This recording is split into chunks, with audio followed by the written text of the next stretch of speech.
कौन है अनन्या और साहिल गंभीर जिनकी वीडियो हो रही है वायरल, और आर्मी वाले पानी की बोतलों को मोजे में क्यों डाल देते हैं? आखिर इससे होता क्या है? और लोग गधी का दूध क्यों पीते हैं? क्या सच में रानियां गधी के दूध से नहाती थी? और क्या आपने कभी इतने बड़े पक्षी की खेती देखी है? नहीं तो आज देखोगे। और वर्ल्ड वॉर 2 के दौरान आखिर भारत की सेना कहाँ थी और क्या कर रही थी, और ये घोड़े इस तरीके से क्यों कूद रहे हैं, क्या है इसकी वजह? ऐसी ही बात जानने के लिए बने रहिए वीडियो के एंड तक। नंबर 1, अनन्या गंभीर नाम की एक छोटी सी बच्ची है जिसने अपनी प्यारी आवाज और कमाल की शायरियों से सोशल मीडिया में सबका दिल जीत लिया। ये अक्सर साहिल गंभीर के साथ वीडियो बनाती है। साहिल गंभीर रिश्ते में इनके चाचा लगते हैं। पहले लोगों को लगा था कि ये उनके पिता है, पर बाद में उन्होंने बताया कि ये इनके चाचा हैं जो कि अपनी भतीजी से बहुत ज्यादा प्यार करते हैं। इनके चाचा साहिल गंभीर पहले टिकटॉक पर वीडियो बनाते थे, लेकिन उस पर इन्हें बिल्कुल भी रिस्पॉन्स नहीं आता था, और टिकटॉक के बैन होने के बाद ये इंस्टाग्राम पर रील बनाने लगे, लेकिन वहाँ पर भी इन्हें थोड़े बहुत लाइक ही मिलते थे। पर फिर इन्होंने अपनी भतीजी के साथ एक क्यूट सा वीडियो बनाया था जो कि वायरल हो गया। इसके बाद वो अपनी भतीजे के साथ जो भी वीडियो बनाते थे वो वायरल होते रहता था, और ऐसे ही धीरे धीरे करके अभी ये बच्ची एक सोशल मीडिया स्टार बन चुकी है जो कि अपने क्यूट आवाज के लिए जानी जाती है, और इनकी ये जो आवाज है ये गॉड गिफ्टेड है।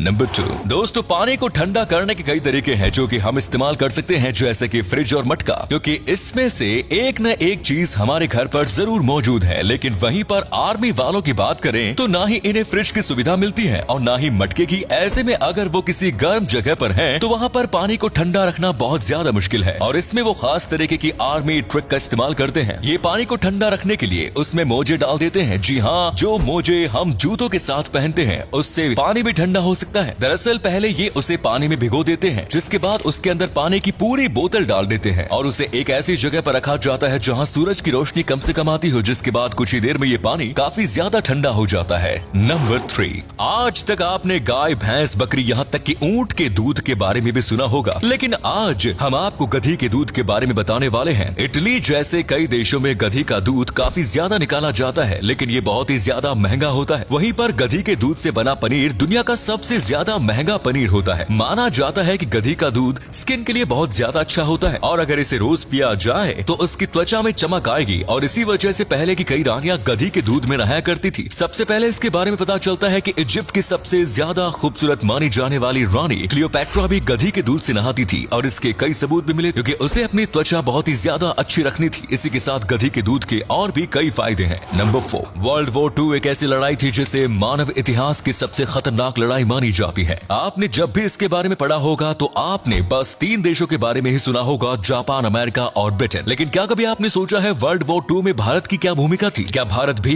इस लड़ाई में शामिल था? अगर आप इतिहास के बारे में ज्यादा नहीं जानते हैं तो हम आपको बता दें कि जी हाँ, बिल्कुल भारत भी इस लड़ाई में शामिल था, और इस लड़ाई में भारत ब्रिटेन की ओर से लड़ रहा था। आपने देखा होगा कि जब भी वर्ल्ड वॉर 2 में ब्रिटेन का नाम आता है तो बस ब्रिटेन नहीं बल्कि ब्रिटेन एम्पायर लिखा होता है। तो उस वक्त भारत भी ब्रिटेन एम्पायर का एक हिस्सा था, और ब्रिटेन ने भी ये बात मानी थी कि अगर भारत के सैनिक उस वक्त ब्रिटेन में ना होते तो शायद ब्रिटेन कभी जीत नहीं पाता, क्योंकि वर्ल्ड वॉर 2 के दौरान जिस भी लड़ाई में भारत के सैनिक गए थे उन सारी लड़ाई में जीत हुई थी, और उस वक्त कई भारतीय सैनिकों को ब्रिटेन का सबसे बड़ा पदक भी दिया गया था। नंबर 5, दोस्तों आज तक आपने कई प्रकार के फार्म देखे होंगे, लेकिन आज हम आपको एक नए प्रकार के फार्म को दिखाने वाले हैं। इसे कहा जाता है टर्की फार्म, और इसमें टर्की पक्षी की खेती की जाती है। बाहर के देशों में इनको काफी खाया जाता है और इसीलिए ही इनकी खेती की जाती है। सबसे पहले इन्हें अंडों के रूप में लेकर आया जाता है और फिर इन्हें गर्म जगह पर हार्वेस्ट किया जाता है। एक बार अंडे से बाहर निकलने के बाद इन्हें एक अलग ही जगह पर लेकर जाया जाता है, जहाँ पर पूरा अलग से ही इनके लिए सेटअप बनाया जाता है। यहाँ पर इन्हें जमकर खाना खिलाया जाता है ताकि ये बड़े होकर तंदुरुस्त और हट्टे कट्टे बन सके। हर एक फार्म में कम से कम 1 मिलियन से ज्यादा टर्की को बड़ा किया जाता है और फिर उन्हें हार्वेस्ट किया जाता है। इनको बड़ा करना बिल्कुल ही एक मुर्गे को बड़ा करने जैसा है, लेकिन फर्क बस ये है कि इनका मीट ज्यादा निकलता है। और अगले फैक्ट पर जाने से पहले इस फोटो को ध्यान से देखिए और बताइए कि आपको किस एक्टर का फोटो दिखाई दे रहा है। इससे पता लगेगा आपका दिमाग और आपकी आंखें कितनी तेज है। मिलते हैं आपको 5 सेकंड्स। नंबर 6, दोस्तों एक बार जरा इस फेस्टिवल को देखिए। डरिए मत, इसमें किसी को भी कोई नुकसान नहीं पहुंचता। इस फेस्टिवल को स्पेन में मनाया जाता है और इसे लास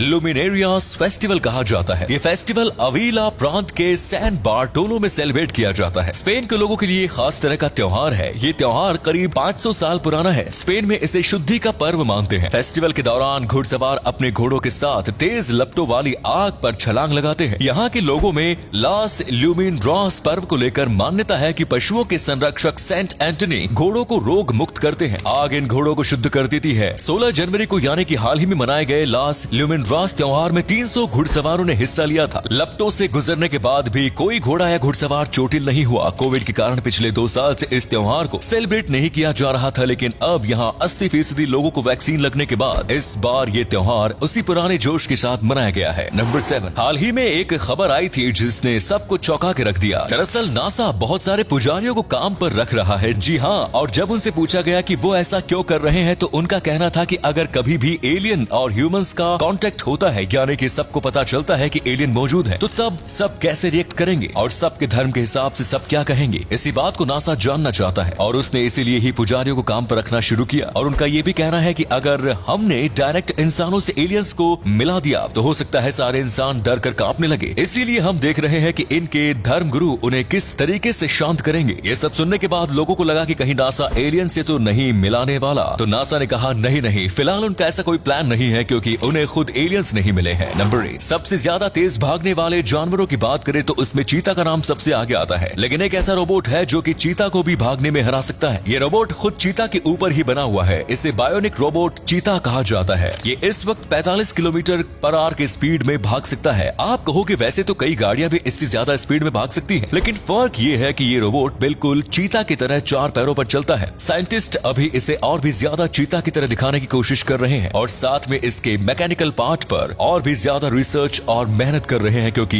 ये इसे और भी ज्यादा तेज बनाना चाहते हैं। इस वक्त ये आराम से एक चीता को हरा सकता है और चीता से कई गुना ज्यादा देर तक भाग सकता है, पर वैज्ञानिकों को इसे और भी ज्यादा बेहतर बनाना है। तो दोस्तों ये था आज का वीडियो। कैसा लगा? अगर पसंद आया तो लाइक कीजिए, शेयर कीजिए, चैनल को सब्सक्राइब करना ना भूलें। धन्यवाद।